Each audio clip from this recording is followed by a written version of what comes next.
निम्नलिखित संविधान संशोधन के अधिनियमों में से किस एक के अंतर्गत भारत के संविधान की 8वीं अनुसूची में 4 भाषाओं को जोड़ी गई, जिनकी संख्या बढ़कर 22 हो गई? तो 92वां संविधान संशोधन हुआ था। ओके, 92वें संविधान संशोधन, 92वां संशोधन जिसे कहते हैं, ठीक है, 2003 को हुआ था, जो बोडो, डोगरी, संथाली, मैथिली को जोड़ा गया था। 4 भाषा को जोड़कर 22 भाषा हो गया था। निम्नलिखित अधिनियमों द्वारा संविधान संशोधन अधिनियमों में से किस एक में यह प्रावधान किया गया कि केंद्र और किसी राज्य में मंत्रिपरिषद का आकार क्रमशः लोकसभा के सदस्यों की कुल संख्या या उस राज्य की विधानसभा के सदस्यों की संख्या का कुल संख्या के 15% से अधिक नहीं होगा? 91वां संविधान संशोधन बोलता है। क्या बोलता है? 91वां जो संविधान संशोधन हुआ था उसमें बोला था 15% से मंत्रियों की ज़्यादा संख्या नहीं होगा। 15% से ज़्यादा मंत्रियों की संख्या नहीं होगा। लोकसभा या विधानसभा का, विधानसभा का या लोकसभा का, लोकसभा का विधानसभा का 15% से ज़्यादा नहीं होगा। ये 91वां संविधान संशोधन बोलता है। जबकि 92वां संविधान संशोधन 4 लैंग्वेज को जोड़ करके 22 भाषा बढ़ गया। 4 लैंग्वेज को जोड़ने के बाद 22 भाषा हो गया। 4 लैंग्वेज को जोड़ने के बाद बोडो, डोगरी, संथाली, मैथिली को जोड़ने के बाद 4 भाषा हो गया। ओके, 91वां संविधान संशोधन छोटे राज्य मिजोरम व सिक्किम आदि को कम से कम 12 मंत्रियों को नियुक्त करने का अधिकार प्रदान किया गया। जबकि मिजोरम और सिक्किम आदि को कम से कम 12 मंत्रियों को नियुक्त करने का अधिकार प्रदान किया गया। देखिए, गोवा मिजोरम में 40-40 सीटें हैं। गोवा मिजोरम में कितनी सीटें हैं? 40-40 सीटें। मिजोरम को कौन सा संविधान संशोधन द्वारा राज्य का दर्जा मिला था? मेघालय को 22वां संविधान संशोधन द्वारा और मिजोरम को 53वां संविधान संशोधन द्वारा। 53वां। सिक्किम को 36वां संविधान संशोधन द्वारा। सिक्किम में 32 सीटें हैं, जिसमें मंत्रियों की संख्या 12 वो बना सकता है। ओके, नियुक्त करने का अधिकार प्रदान किया, भले ही वह संख्या निम्न सदन के सदस्य संख्या का 15% से अधिक क्यों ना हो। इसको छूट दिया गया है। मिजोरम और सिक्किम को दिया गया छूट। 12 मंत्रियों को नियुक्त करने का अधिकार दिया गया। 12 मंत्रियों को नियुक्त करने का अधिकार दिया गया 91वां संविधान संशोधन में। मिजोरम और सिक्किम को, मिजोरम और सिक्किम को, ठीक है, मिजोरम में जबकि सीट है 40, ओके, सिक्किम में 32 सीट है और दोनों के लिए 12 से अधिक मंत्रियों 12 मंत्रियों को नियुक्त करने का अधिकार दिया है। ठीक है, भले ही वह सदस्य संख्या 15% हो चाहे ना हो, भले वह 15% हो या ना हो, छूट दिया गया सिक्किम और मिजोरम को। सिक्किम और मिजोरम को, मिजोरम का सीट 40 है जब तो भी इसको छूट दिया गया है। 104वां संविधान संशोधन किससे से संबंधित है? कुछ राज्यों के विधान परिषद से नहीं बाहर आने वाले भारतीय मूल के नहीं निजी संस्थानों, सामाजिक आर्थिक दृष्टि पिछड़े वर्गों के लिए, सामाजिक व आर्थिक दृष्टि से पिछड़े वर्गों के लिए कोटा प्रदान किया गया है। निजी शिक्षण संस्थानों में सामाजिक तथा आर्थिक दृष्टि से पिछड़े वर्गों के लिए कोटा प्रदान किया गया है। निजी शिक्षा संस्थानों में, किसमें? निजी शिक्षा संस्थानों में सामाजिक व आर्थिक दृष्टि से पिछड़े वर्गों के लिए कोटा प्रदान किया गया है। निजी जो शिक्षा संस्थान है उसमें सामाजिक व आर्थिक दृष्टि से जो पिछड़ा वर्ग है उसके लिए कोटा प्रदान किया गया है। 104वां संविधान संशोधन बोलता है। 104वां संविधान संशोधन जो 126वां संविधान संशोधन भी कह सकते हैं। भारत के संविधान में 76वें संशोधन के अंतर्गत राज्य को 6 से 14 वर्ष की आयु ये नहीं है। सर्व शिक्षा अभियान के तहत ग्रामीणों में के तहत कंप्यूटर शिक्षा दिलाने का प्रावधान किया है। देखिए, 6 से 14 वर्ष तक के बच्चों को शिक्षा का जो अधिकार को मूल अधिकार बनाया गया, ये 86वां संविधान संशोधन था। 86वां संविधान संशोधन था। सर्व शिक्षा अभियान के अंतर्गत ग्रामीण क्षेत्रों तक में कंप्यूटर शिक्षा दिलाने का प्रावधान किया गया। हाँ, किया गया। सर्व शिक्षा के अंतर्गत ग्रामीण क्षेत्रों में कंप्यूटर, सर्व शिक्षा के अभियान के तहत ग्रामीण क्षेत्रों में कंप्यूटर, सर्व शिक्षा अभियान के तहत ग्रामीण क्षेत्रों में कंप्यूटर का शिक्षा देने का प्रावधान किया गया।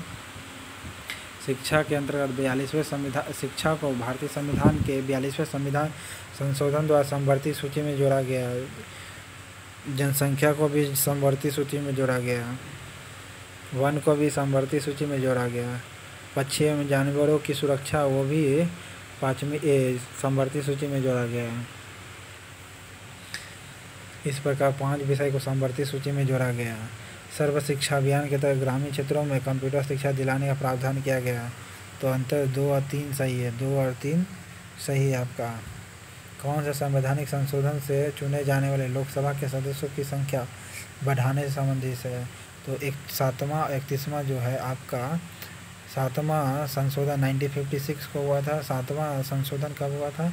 1956 को हुआ था। 7वां संविधान संशोधन 1956 को हुआ था। 1956 को 7वां संविधान संशोधन हुआ था। ओके, जिसमें लोकसभा में सदस्य की संख्या को बढ़ाने संबंधित है। सदस्य की संख्या को बढ़ाने संबंधित है, जिसमें 3 श्रेणी राज्यों के वर्गीकरण समाप्त करते हुए राज्य एवं केंद्र शासित प्रदेशों में उन्हें विभाजित किया। साथ ही उनके अनुरूप केंद्र एवं राज्य की विधान पालिकाओं में सीटों की व्यवस्था की गई। 31वां संविधान संशोधन 1973 को हुआ था। 31वां संविधान संशोधन 1973 को हुआ था। 6 में 1 बड़ा 7 हो गया। 6 में 1 बड़ा 7। 7वां संविधान संशोधन 1956 में, 3 शुरू में है तो 1973 में 31वां संविधान संशोधन हुआ था। 525 से 545 की गई। 525 से 545 सीट की गई थी। और केंद्र शासित प्रदेशों में 25 से घटकर सीटें 20 कर दी गई। केंद्र शासित जो प्रदेश है 25 सीटें से घटा करके 20 सीटें कर दी गई। केंद्र शासित प्रदेशों में 25 सीटें से घटा कर 20 सीटें कर दी गई। 51 के ए में नागरिकों के मौलिक कर्तव्यों से संबंधित किस संविधान संशोधन से किया गया? तो 42वां संविधान संशोधन में। 71वां संविधान संशोधन 3 भाषा को कोंकणी, मणिपुरी और नेपाली को 1967 में मान्यता दिया गया, अनुसूची में जोड़ा गया। 73वां संविधान संशोधन नगर पंचायत से संबंधित है, जिसमें मजबूत एवं जीवंत नगर पंचायतों को स्थापित करना है 73वां संविधान संशोधन के अंतर्गत में। ओके, अगर सरकार नगर पंचायत को अतिक्रमण कर लेता है या विघटन कर देता है तो 6 महीने में चुनाव होना करवाया जाए, ये आर्टिकल 73 बोलता है। भले संविधान संशोधन 73वां बोलता है। ओके, और पंचायती राज को चलाने के लिए राज्य अपने राज्य में वित्त आयोग का गठन करेगा। ठीक है, राज्य पंचायती व्यवस्था को चलाने के लिए राज्य यानी नियत करने के लिए राज्य वित्त आयोग का गठन करेगा। भारतीय संविधान का कौन सा संशोधन पंचायती राज व्यवस्था को संवैधानिक दर्जा देता है? 73वां संविधान संशोधन संवैधानिक दर्जा देता है। किसको? पंचायती राज व्यवस्था को संवैधानिक दर्जा देता है। 73वां संविधान संशोधन पंचायती राज व्यवस्था को संवैधानिक दर्जा देता है, जबकि 74वां संशोधन ये नगर पालिका को संवैधानिक दर्जा देता है। 71वां संविधान संशोधन, इसमें 3 लैंग्वेज को जोड़ा गया था। ओके, भारतीय संघ के किसी राज्य के पृथक होने को प्रतिबंधित करता है संविधान 16। संविधान के संशोधन 16 कहता है 1963। संविधान के 16 कहता है 1963 में कहता है कि कोई भी राज्य भारतीय संघ से अलग नहीं हो सकता। 16वां संविधान संशोधन 1963, इस संशोधन द्वारा राज्यों को यह अधिकार प्रदान किया है कि देश की एकता व अखंडता की रक्षा के लिए नागरिकों के मूल अधिकारों को प्रयोग उचित प्रबंध लगाए। ओके, किसी राज्य के पृथक होने का प्रतिबंध करता है। भारतीय संघ से किसी राज्य को पृथक करने से रोकता है कौन? संशोधन 16, संविधान संशोधन 16। संविधान के संशोधन 16वें संविधान संशोधन रोकता है 1963 वाला। राज्य के अलग भारतीय संघ से अलग होना राज्य को रोकता है। संविधान को 16वां संशोधन रोकता है। संविधान को 16वां संशोधन भारतीय संघ से राज्य को अलग होने से रोकता है। ये 1963 को हुआ था। संविधान संशोधन करने के विधेयक को वीटो करने की राष्ट्रपति की सहमति देनी होगी। शब्द के स्थान पर करके किस संशोधन द्वारा किया गया है? तो 44वां संविधान संशोधन की 44वां संविधान संशोधन था।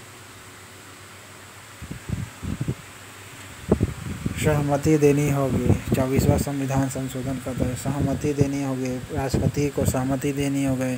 24वां संविधान संशोधन करता है। 24वें संविधान संशोधन में ये भी बोला गया है कि संसद को अधिकार दिया गया मौलिक अधिकारों में संशोधन करने का। और 24वें संविधान ही संशोधन में बोला गया कि राष्ट्रपति को सहमति देनी होगी, वीटो के स्थान पर सहमति देनी होगी शब्द जोड़ा गया था, सहमति देनी होगी। 24वां संविधान संशोधन बोलता है 24वां संविधान संशोधन बोलता है राष्ट्रपति को क्या करेगा, सहमति देनी होगी। राष्ट्रपति को क्या करना होगा, सहमति देनी होगी। 24वां संविधान संशोधन बोलता है। ओके, जबकि 21 संविधान संशोधन एक्ट के तहत मतदाताओं की आयु 21 वर्ष से घटा करके 18 वर्ष की गई। 61वां संविधान संशोधन में 21 वर्ष से घटा करके 18 वर्ष की गई। 1989 को गठित हुआ था, ठीक है। गोस्वामी